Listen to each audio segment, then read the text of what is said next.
Okay, on this video, I'm gonna show you guys how to remove the auto throttle. So pretty much, you know, this thing will be right here. You guys should know how to take this off with this little bolt thingy. Once you're done doing that, I'm gonna show you what it takes to remove this. There'll be wires here. Anything connected, like on the sensor plug here, just remove it. And then there's gonna be two inner hose and outer hose for the water going in and out. You can remove them now or later. But what it takes right here, you have to remove this this bolt and this bolt with the L wrench. And then back on the truck. Once you remove them, you got 4 bolts to remove right here, a 10mm socket. So let me remove these 2 and then we'll continue the next step. Okay, now I remove these 2 bolts. So the only thing what happens, this pops out, and this is how this part looks like. And usually in the vehicle you're gonna have to throw it to the side because they'll still have wires connected to it. And then on the next part we have to do is take off the 4 bolts that are around here, around the intake manifold. Well, right here I need a deep socket. Oh, I'll get it right here.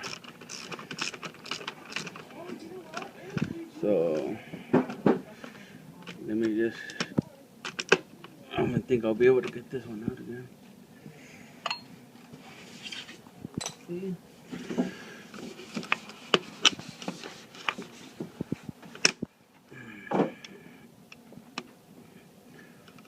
Well, it's good to have deep sockets for this job.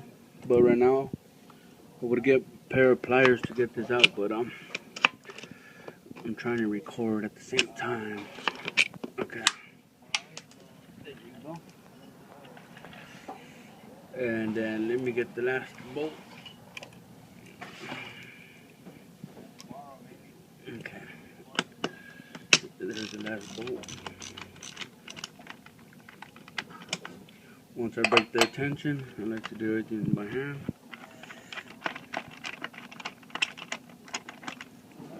Okay.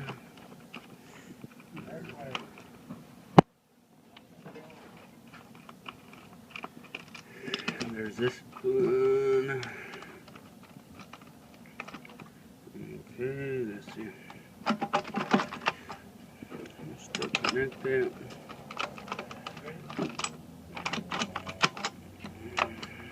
Okay, I want that shit further and further away on it.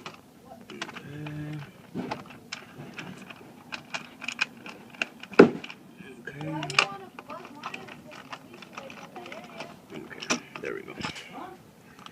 So the only thing that's left on here is just to remove these 2 hoses, the water hoses that go in here, in and out.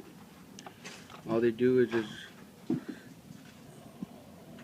I'm pretty sure they just go in here to keep this cool, keeping it from getting too hot. So that's how you take this part off. And then when you do this, just be real careful on letting things fall in the intake manifold.